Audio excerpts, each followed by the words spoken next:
सुबह सुबह क्या मुंह लटका के बैठे हुए हैं आप, और दाढ़ी भी नहीं बनाई अभी तक। आइए पहले नाश्ता कर लीजिए, फिर। भूख नहीं है मुझे।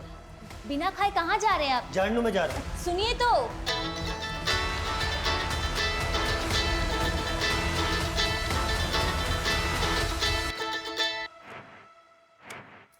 हेलो,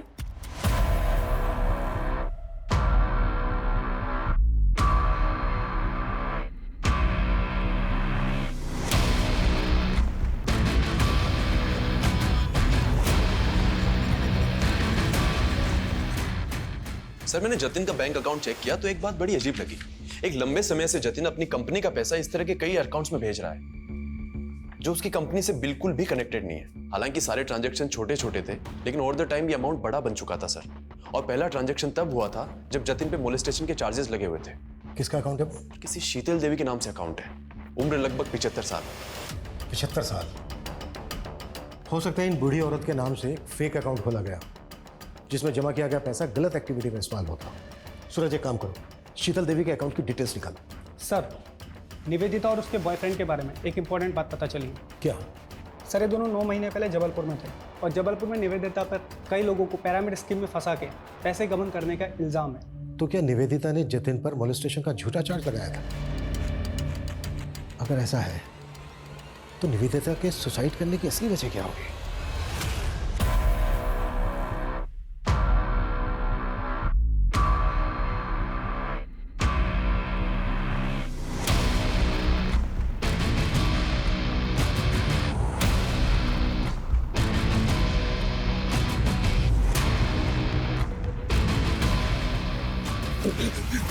अभी वक्त है, बोलते सच। सर बोलता था सर, मेरा इस पिरामिड स्कीम से कोई लेना देना नहीं है सर। मैं तो बल्कि सर निवेदिता का भी इससे कोई लेना देना नहीं था। उसे तो लगता था कि वो एक फाइनेंस कंपनी में काम कर रही है। और जब एक दिन वो अपने ऑफिस गई और वहाँ पर उसने ताला और अपने इर्द गिर्द गुस्साए लोगों को देखा तो सर उसे कुछ समझ नहीं आया। वो डर गई थी। जब तक उसे सब चीज़ समझ में आई तब तक बहुत देर हो गई थी सर। मौका दिया था मैंने तुझे सच बोलने का। सर मैंने सच बोला है सर। जब तक ये सच ना उगले ना, कुत्ता साले को।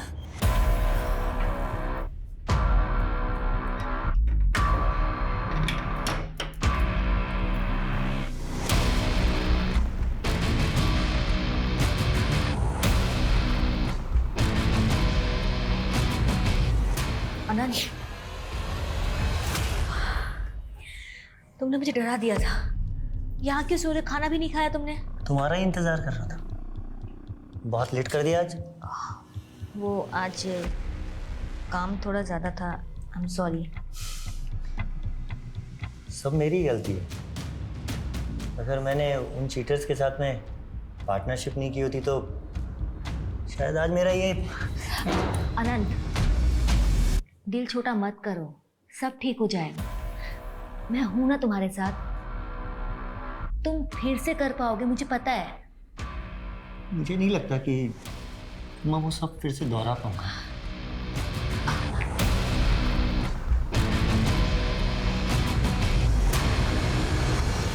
सर जतिन का जो फोन हमें मिला उसमें 2 सिम स्लॉट्स थे। एक स्लॉट में उसका करंट नंबर है और दूसरे में जो नंबर मिला उसके सीडीआर में हमें वंशिका नाम की लड़की का नंबर मिला सर। वो नंबर अभी बंद है, लेकिन अक्सर वो उसको रात को कॉल किया करता था। तो तुम्हें लग रहा है कि जतिन का वंशिका के साथ अफेयर होगा? लेकिन सर जब वंशिका का सीडीआर निकाला तो उसमें जतिन की वाइफ शमा का नंबर भी मिला।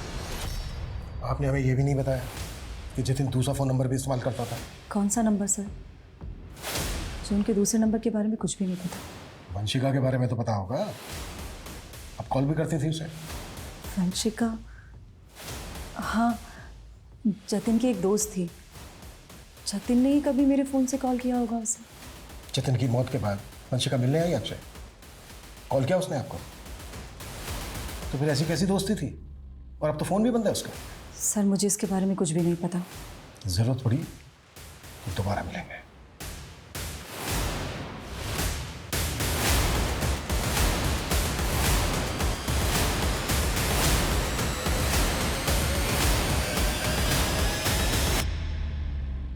हाँ शमा, वो इंस्पेक्टर आया था, उसे वंशिका के बारे में पता चल गया। तू डर मत, कुछ नहीं होगा। भेजता रहता था। बैंक वालों का कहना है कि इनका एड्रेस बिजनौर का है, लेकिन काफी टाइम से ये वहां नहीं रह रही। जी अभी भी डाउट है।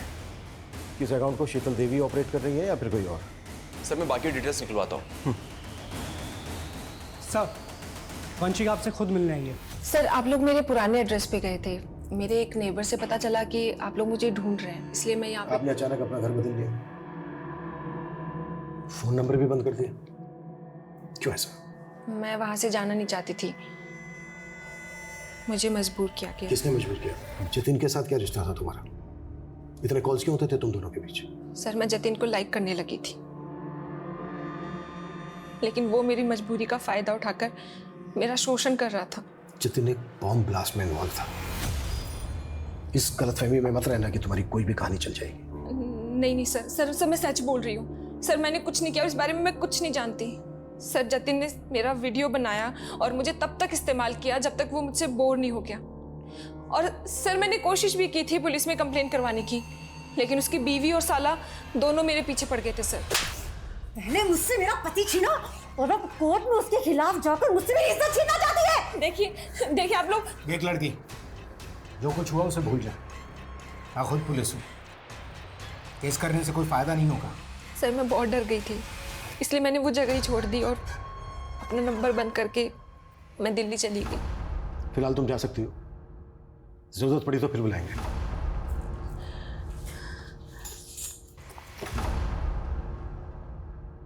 सूरज सर इस लड़की पे नजर रखो और पता लगाओ कि इसकी कहानी में कितनी सच्चाई है। निवेदिता ने भी जतिन पर मोलेस्टेशन का चार्ज लगाया था। जतिन की कॉन्टैक्ट लिस्ट में जितनी भी लड़कियां हैं उन सबकी डिटेल निकालो। हो सकता है किसी ने रिवेंज लेने के लिए इस तरह से जतिन का बम ब्लास्ट में इस्तेमाल किया हो। एक बम धमाके की सनसनीखेज खबरें बटोरने वाला ये केस शुरुआत से ही एंटी सोशल एंगल से जोड़ा जा रहा था, लेकिन पुलिस जांच का दायरा ऐसा था मानो ये कोई सामान्य हत्या का केस हो। तो क्या पुलिस को एंटी सोशल एंगल में वाकई कुछ नहीं मिल रहा था, या पुलिस से कोई चूक हो रही थी? निवेदिता की रहस्यमय मौत, वंशिका और जतिन का रिश्ता, जतिन की पत्नी शमा और जतिन के साले विनोद की इस केस में भूमिका कई तरह से इस केस को उलझा रहे थे। ये शीतल देवी कौन थी जिसके बैंक अकाउंट में जतिन पैसे ट्रांसफर कर रहा था, और राशिका का इस केस से कोई वास्ता था?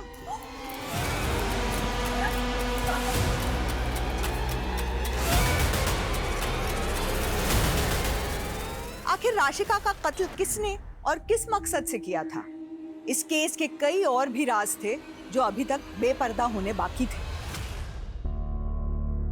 हौसला रखो उस्मान, हम भले ही केस हार गए लेकिन तुम हिम्मत मत हारो, मैं पूरी जान लगा दूंगा। कैसे हार ना मानूं?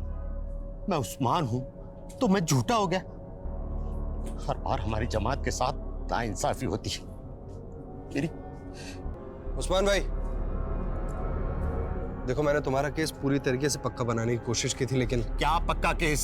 आपने तो कहा था कि सारे सबूत उसके खिलाफ, सब बेकार हो गए। इतना नाउम्मीद मत हो उस्मान, हम अभी भी हाई कोर्ट जा सकते हैं। अब हाई कोर्ट हो या सुप्रीम कोर्ट, जब तक उस नेता को फांसी के फंदे पर नहीं चढ़ा देता तब तक मैं चैन से बैठने वाला नहीं। ये पोस्टर हर जगह लगा दो, कोई भी जगह छूटनी नहीं चाहिए। इस बार जीत हमारे मनोज भैया की। और बाहुबली, तैयारी कैसे चल रही है? राम राम मनोज भैया, कृपा है आपकी। जाओ अपना काम करो। मनोज भैया हमारी तैयारी तो बहुत जोर शोरों से चल रही है, लेकिन ये आपके जो कारनामे है ना, कहीं आप कोई हवा ना कर दे। क्या बक रहा है तू? आप टेंशन मत लो, आप ना चुनाव की तैयारी करो, हमें ना आपका पत्ता साफ नहीं होने देंगे। आप मेरे जीजा के कातिल को तो पकड़ नहीं पा रहे, उल्टा आप हमें परेशान कर रहे हैं। मैं जतिन के कातिलों से ही तो बात कर रहा हूँ, ऐसा ही विनोद। तू और तेरी ये बहन कुछ भी बोल रहे हैं आप। जतिन का असली चरित्र हमारे सामने आ गया है। जतिन लड़कियों को अपनी हवस का शिकार बनाता। निवेदिता, वंशिका, गीता, स्वीटी, बहुत लंबी लिस्ट है। वो लड़कियों के साथ खिलवाड़ करता और तू बचाता उसको, और उसकी आदतों से बाद में तुम दोनों इतना तंग आ गए कि तुम लोगों ने सोचा कि उसी को हटा देते हैं रास्ते से। क्या कहना चाहते हैं आप कि हमने फोर्स किया उन्हें बॉम्ब रखने के लिए? पर वंशिका को पुलिस कंप्लेंट फाइल ना करने के लिए तो फोर्स किया था ना तुम दोनों ने। देखिए सर, मैं मानती हूँ कि मेरे पति रंगीन मिजाज के थे, पर सर इन सब बातों को बॉम्ब ब्लास्ट से जोड़कर आप बहुत बड़ी भूल कर रहे हैं। हम क्या कर रहे हैं ये हम अच्छी तरह से जानते हैं। तुम दोनों ये बताओ, शीतल देवी कौन है? कौन? शीतल देवी। हम नहीं जानते किसी शीतल देवी को। देखिए सुल्तान भाई, आपके लिए और पार्टी के लिए बहुत काम किया है मैंने। अब पार्टी ने फैसला करके आपको एमपी की दौड़ के लिए लगा दिया और यहाँ एमएलए का टिकट मनोज भाई को दे दिया। मनोज भाई ने आपकी सारी मेहनत पे पानी फेर दी, सब मेहनत खराब कर दी। अगर ये एमएलए का टिकट मुझे मिल जाता ना तो बस। तो अब तू भी नेता बनना चाहता है? सुल्तान भाई क्यों नहीं बन सकता मैं? पार्टी के लिए और आपके लिए बहुत काम किया है मैंने। अब देखिए, अगर मनोज भाई ने इस सीट से चुनाव लड़ा ना तो पक्का 100% पार्टी की हार होगी। आप कोई ना कोई जुगाड़ करके ये टिकट मुझे दिला दो ना। ये सब इतना आसान नहीं है कौशिक। पार्टी के टिकट भी पैसे में बिकते हैं। 6 करोड़ का भाव है एमएलए के टिकट का। औकात है तेरी 6 करोड़ देने की?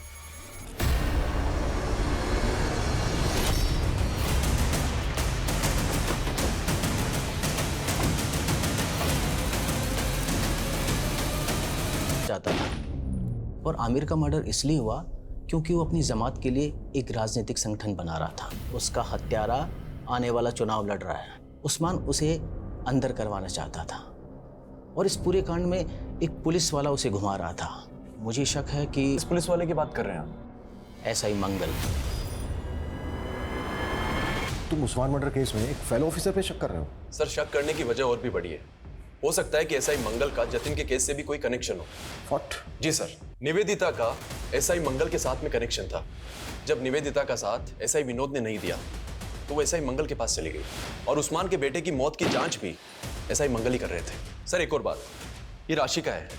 कुछ टाइम पहले इसका रेप और मर्डर हुआ था। मर्डर के पहले ये और इसका पति एसआई मंगल के पास गए थे किसी सिद्धार्थ कनन नाम के आदमी के खिलाफ धोखाधड़ी का मामला दर्ज करवाने। लेकिन इस राशिका का इस सबसे क्या कनेक्शन है? सर, इस राशिका के ऊपर एमएलए मनोज ने हनी ट्रैप का मामला भी दर्ज कराया था और सर इसके बाद राशिका का रेप और मर्डर भी हो गया था और सर इस केस की इन्वेस्टिगेशन एसआई मंगल ही कर रहा था। सर, मुझे तो ये भी लगता है जतिन का मर्डर जिस टेररिस्ट ग्रुप ने किया था कहीं ना कहीं एसआई मंगल का उनसे हाथ मिला हुआ था। लेकिन सबसे पहले हमें एसआई मंगल के खिलाफ सबूत इकट्ठा करने होंगे, लेकिन ध्यान से और संभल कर। एसआई मंगल को इस बात की भनक तक नहीं लगनी चाहिए कि हम इस केस को इन्वेस्टिगेट कर रहे हैं। सर,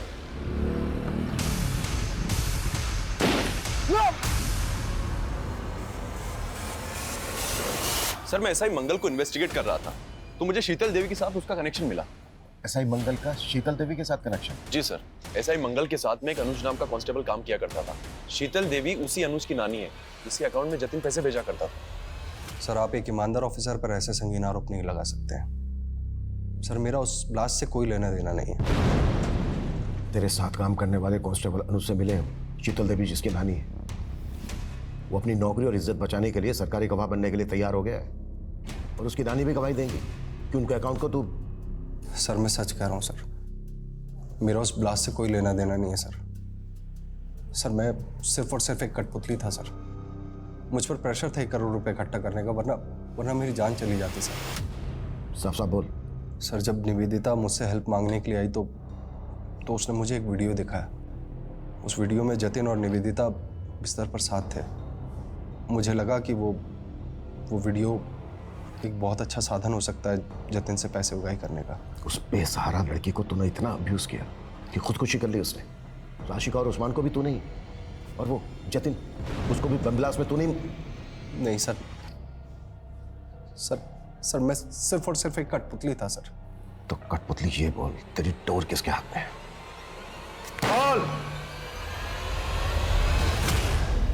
नेताजी, आप भी कैसी बातें करते हैं? आपका हुक्म मैं कैसे डाल सकता हूँ? अरे आप जिसको बोलेंगे मैं उसको अंदर डाल दूंगा। लीजिए, आपकी चाय आ गई। लीजिए, चाय पीजिए, जाओ। देखिए, ऐसी कोई बात नहीं है, आप बिल्कुल बेफिक्र रहिए। आप चाय का आनंद लीजिए। नहीं, प्रताप सर तो पुलिस है, तो ये अंदर कौन उनकी कुर्सी पे? वो नेताजी हैं। नेता पुलिस से बड़े होते हैं। पुलिस इनके इर्द गिर्द घूमती है। अच्छा, फिर तो मुझे पुलिस नहीं, नेता बनना है।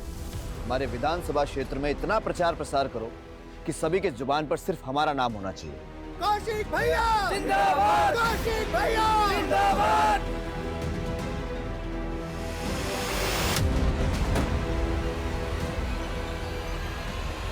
सर, एसआई मंगल ने जिस कौशिक तिवारी का नाम बताया है वो बचपन में पुलिस का इन्फॉर्मर था। देखते ही देखते पॉलिटिशियन सुल्तान का दिल बुल्तान नहीं दिलवाया सर। अभी कुछ टाइम पहले उस पर अटैक हुआ था जिससे पब्लिक की सिंपैथी उसके साथ हो गई। सर उस पर हाथ डालना आसान नहीं है। जानता हूँ थोड़ा मुश्किल है, लेकिन मैंने डीसीपी सर से बात की है। अगर हमारे पास उसके खिलाफ स्ट्रॉन्ग एविडेंस तो उसका अरेस्ट वारंट हमें जरूर मिलेगा। ऐसा ही मंगल और अनुज के स्टेटमेंट पे आप लोगों को वारंट मिला है, लेकिन आप लोग मेरे खिलाफ अदालत में कुछ प्रूव नहीं कर पाएंगे। जितने दिन मुझे अंदर रखेंगे उतना ही मैं जनता के सामने पॉपुलर हो जाऊंगा, और फिर मैं इसे अपने विरोधियों की साजिश साबित कर दूंगा। जैसे तूने खुद पे अटैक करवा के ये साबित कर दिया, और भी बहुत सारे सबूत है हमारे पास तेरे खिलाफ। जतिन जिन शीतल देवी के अकाउंट में पैसे ट्रांसफर करता था, उनके अकाउंट से तेरे चमचों के अकाउंट में पैसा ट्रांसफर होता था। ऐसा ही मंगल को तूने 1 करोड़ रुपए इकट्ठा करने का टारगेट दिया। राशि का उस्मान का बेटा आमिर, जतिन जिस बम ब्लास्ट में मारा गया। हाँ, मरवाया मैंने सबको। आखिर थे क्या वो मेरे लिए? सिर्फ मोहरे। देखो, मैं पहले तुम्हें बहुत पैसे ट्रांसफर कर चुका हूँ। अब मेरा और निवेदिता का वीडियो डिलीट करो प्लीज। तेरा तोहफा तैयार है, एक ब्रीफकेस। इस ब्रीफकेस में तेरे सारे खताओं की माफी है। जतिन से बहुत सारा पैसा वसूलने के बाद मैंने उसका इस्तेमाल करके पॉलिटिशियन मनोज के इलाके में बम धमाका करके उसकी छवि बिगाड़ने का पूरा बंदोबस्त कर लिया था। नेता के जाने के बाद बाहुबली को टिकट मिलता है, और मुझे इस टिकट की कीमत अदा करने के लिए 6 करोड़ रुपए की रकम अदा करनी थी। तो मैंने उसी वक्त से अपने सारे जानने वाले पुलिस वाले और गुंडों को जुगाड़ में लगा दिया। उस्मान और उसके बेटे आमिर को भी पॉलिटिक्स में आना था। उस्मान का बेटा अपनी जमात इकट्ठी कर रहा था, लेकिन मनोज नहीं चाहता था कि उसके इलाके में कोई भी संगठन बने जिससे उसका वोट कम हो। लेकिन मनोज को तब तक यह भी नहीं पता था कि जो मैं सब कुछ कर रहा हूं ना, वो उसके लिए नहीं, मेरे लिए कर रहा था। अबे अंधा है क्या? दिखता नहीं तुझे? बेटा रहने दे बेटा। बेटा चल चल बेटा यहाँ से चल। और फिर उसका बाप अपने बेटे को इंसाफ दिलाने के लिए कोर्ट चला गया, और इधर पीएसआई मंगल मेरे इशारे पर सबूतों को कमजोर करता रहा, और फिर एक दिन केस हार गया। और जब उसने हाई कोर्ट जाने का सोचा तो क्या करता? खत्म तो करना ही था, कर दिया। राशिका को क्यों मारा? राशिका का पति कर्जे में डूब गया था। वो मंगल के पास मदद मांगने के लिए आई थी, और मुझे मनोज और अपने विद्रोही नेताओं की छवि बिगाड़ने के लिए एक औरत की जरूरत थी। मदद मांगने आई थी मैं आपसे मंगल जी के कहने पे, और आप कह रहे मुझे दूसरों के साथ सोना होगा? हाँ, सोना होगा। इस सीट पर खड़े होने वाले सारे नेताओं के राज मुझे लाकर देने होंगे।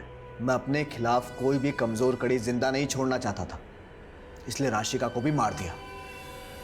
टीनेजर कौशिक में जो जज्बा था, वो जज्बा उस उम्र में होना काबिले तारीफ है, लेकिन बड़े सपनों की राह में गुमराह अंधेरों के पड़ाव भी मिलते हैं। वहाँ जब कोई हाथ पकड़ के सुधारने वाला नहीं होता, तो लोग अक्सर जुगनुओं की चमक को भी कामयाबी का सूरज समझ बैठते हैं। और वो सुबह कभी नहीं आती जिसकी चाह में लोग अपना सब कुछ खो चुके होते हैं, और जब आंखें खुलती हैं तो एहसास होता है कि जिस सपने को हमने पल पल जिया था, वो सपना एक गुल्लक की तरह टूट गया, और जिसे हम छोटी छोटी खुशियों के सिक्के समझ के जोड़ रहे थे, असल में वो हमारे गुनाहों का सरमाया था, जिसका कर्ज उतारने के लिए ताउम्र पल पल सलाखों के पीछे काटना होगा। इसी के साथ अब मैं रेणुका शाह आपसे विदा लेती हूँ। हम फिर मिलेंगे ऐसी एक कहानी के साथ जो रखेगी आपको सतर्क और जिंदगी को सुरक्षित। तब तक अपना और अपने परिवार का ख्याल रखिए और देखते रहिए क्राइम पेट्रोल सतर्क। मैंने तुम्हें पैसे भेज दिए हैं। तेरा तोहफा तैयार है। तोहफा? कैसा तोहफा? एक ब्रीफकेस जिसमें भर दिया है मैंने तेरी सारी परेशानियों का हल।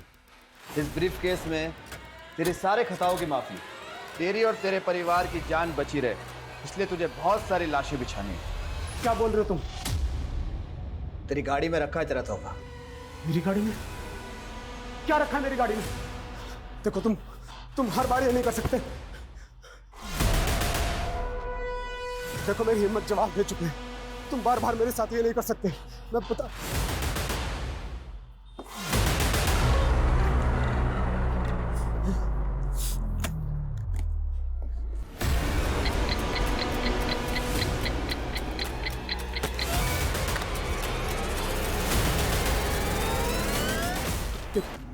क्या है ये? तुम्हारा तोहफा। इस ब्रीफकेस के 2 लॉक हैं, इस लॉक को दोनों को एक साथ खोलते ही तुम्हारा टाइमर चालू हो जाएगा, जो कि 2 मिनट का है। 120 सेकंड। 120 सेकंड बाद टिक टिक टिक।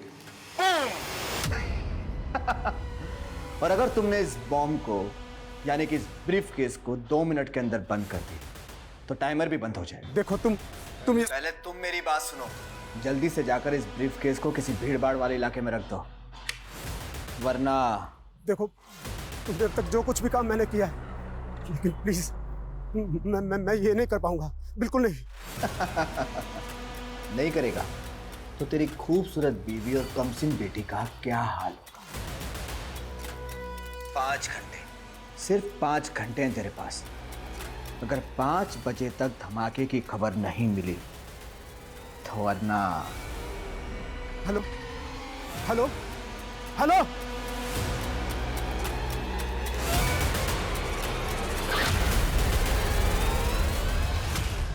नमस्कार, मैं रेणुका शाह ने क्राइम पेट्रोल सतर्क में आपका स्वागत करती हूँ। पैसा, पावर और ब्यूटी, इसका नशा ही अजीब होता है। एक ऐसी मृत तृष्णा जिसकी होड़ में रोशनी कब अंधेरे में बदल जाती है पता ही नहीं चलता। अर्श की बुलंदी कब फर्श की गर्त में समा जाती है एहसास ही नहीं होता। हमारी चाह, हमारी तमन्ना हमें कभी कभी इतना मोहताज बना देती है कि हम हाथ फैलाते हैं तो गुनाह अपनी बाहें फैलाए सामने होता है।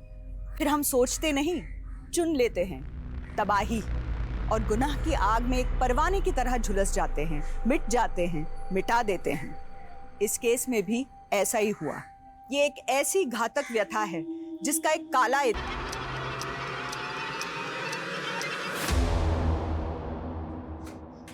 ये लीजिए आपकी चाय। साहब आपकी गरम चाय।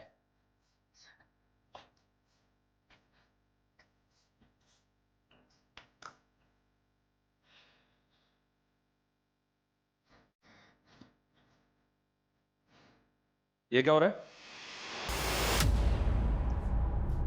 ये क्या कर रहे थे? वो साहब आपका दिमाग बहुत बड़ा है ना, इसलिए मैं आपकी कैप पहन रहा था, शायद मेरे पास भी दिमाग आ जाए। पुलिस को मक्खन? मक्खन नहीं साहब, चाय स्पेशल आपके लिए। आपका हाथ सर पे हो तो एक दिन मैं भी पुलिस वाला बनूंगा।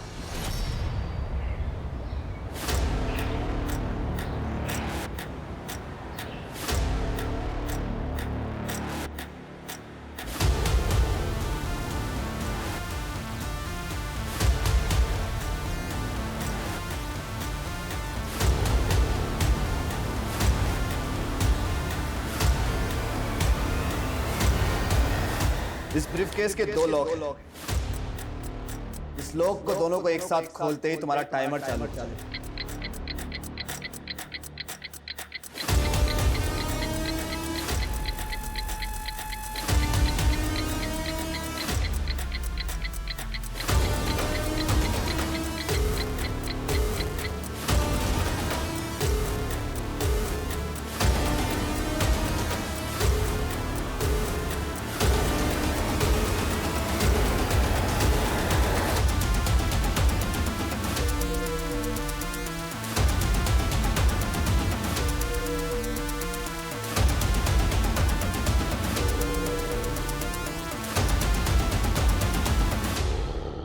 अरे ऐसे कैसे गुम हो गया? जल्दी ढूंढ उसे। हाँ, और अपडेट दे मुझे। कुछ तो चल रहा है जतिन के मन में जो वो बता नहीं रहे। ऑफिस से जल्दी घर भी आए और शक्ल दिखा के चले गए। अरे कहीं ऐसा तो नहीं कि तुम पे शक कर रहा हो कि बीवी पीछे क्या करती है? जस्ट जोकिंग, टेंशन वाली कोई बात नहीं है, सब ठीक हो जाएगा। Hope so. वो क्या है ना साहब, इस साल बारिश ठीक से हो भी नहीं पाई। वो बोलते हैं ना ग्लोबल वार्मिंग बढ़ रहा है साहब। यही उतरना। कितने पैसे हुए? 100 रुपये साहब।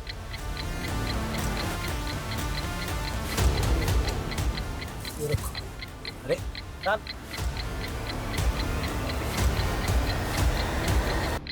अरे साहब आपका ब्रीफकेस।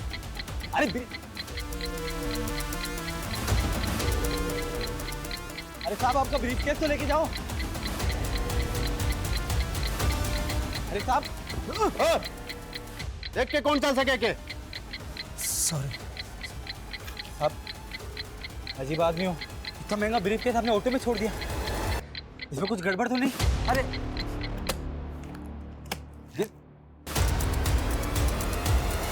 अजीब आदमी।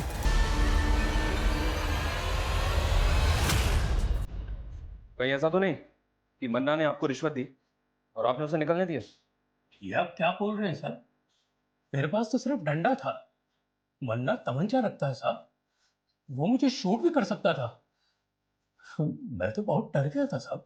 बस यही तो प्रॉब्लम है यादव जी, आप जैसे कई पुलिस वाले इस मन्ना जैसे गुंडों से डरते हैं या फिर पैसा लेके उसको जाने का रास्ता देते हैं।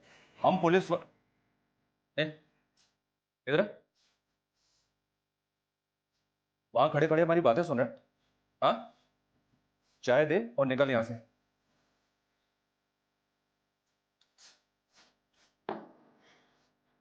वैसे छोटा मुंह बड़ी बात साहब, पर इस मन्ना को मैंने भी बहुत बार शक्ति बाजार में देखा है। बहुत रोब है इसका वहाँ, सब दुकान वाले से सलाम ठोकते और हफ्ता भी देते, पर पता नहीं क्यों पुलिस इससे डरती है। साहब अगर मैं मन्ना को पकड़वाऊं तो आप मुझे पुलिस में ले लोगे? एक मिनट, यहाँ पे मजाक चल रहा है क्या? चाय रख दी, अभी निकल यहाँ से, चल।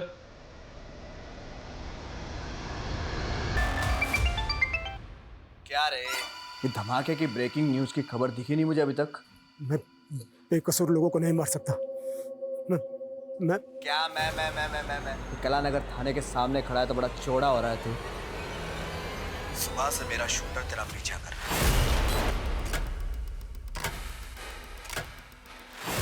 अगर एक कदम और तूने आगे बढ़ाया तो तुझे गोली मार देगा, और तेरे मरने के बाद तेरी बीवी मेरी रखेल और बेटी धंधे वाली। और सुन, मेरा एक आदमी तेरे घर पे भी है। नहीं नहीं नहीं नहीं, उन्हें कुछ मत करना, कुछ मत करना। तुम जो कहोगे मैं करूंगा। तो निकल वहां से अभी के अभी। और दोनों लोग खुलने के बाद जो 2 मिनट में धमाके वाली बात थी ना, वो कहानी थी, झूठी कहानी। टाइमर तो ऑलरेडी सेट कर रखा है मैंने। अब तो इसे खोल या मत खोल, धमाका तो होगा। अब कुछ देर है तेरे पास, कुछ देर। Hello hello.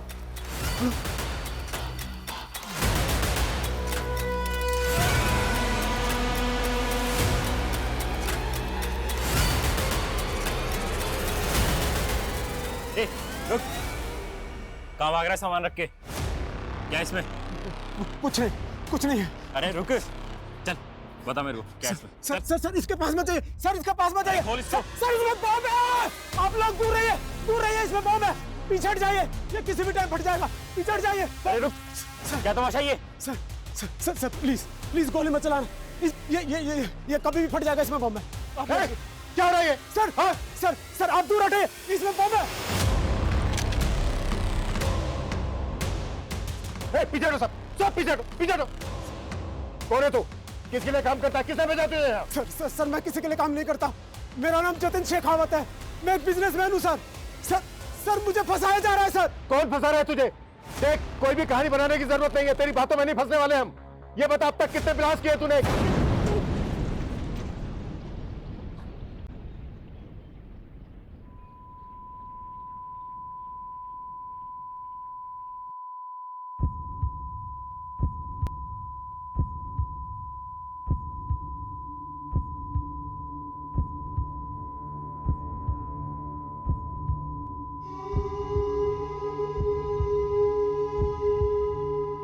पानी लाओ जल्दी।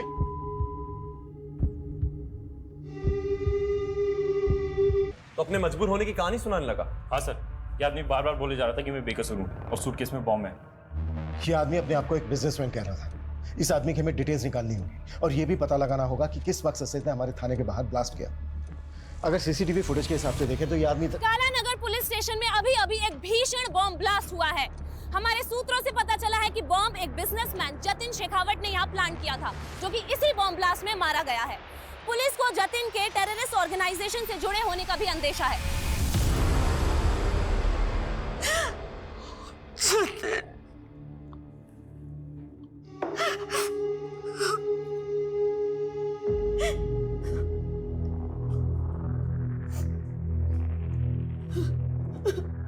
किस टेरर ग्रुप के लिए काम करता था तुम्हारा पति?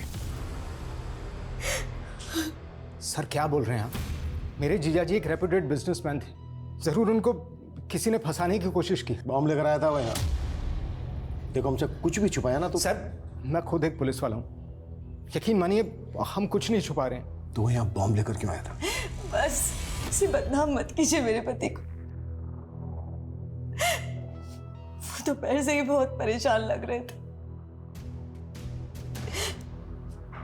ब्रीफ केस वो उस वक्त उनके पास था। मुझे तभी लगा था कि कुछ तो है जो वो हमें बता नहीं पा रहे। तो वो एक्सप्लोसिव घर से लेकर आया था? नहीं सर, वो तो तब ऑफिस से आए थे, लेकिन मैं ऑफिस हो या घर, सब चेक होगा। अगर हमें बाद में पता चला ना कि तुम अपने पति और तुम अपने जीजा को बचाने की कोशिश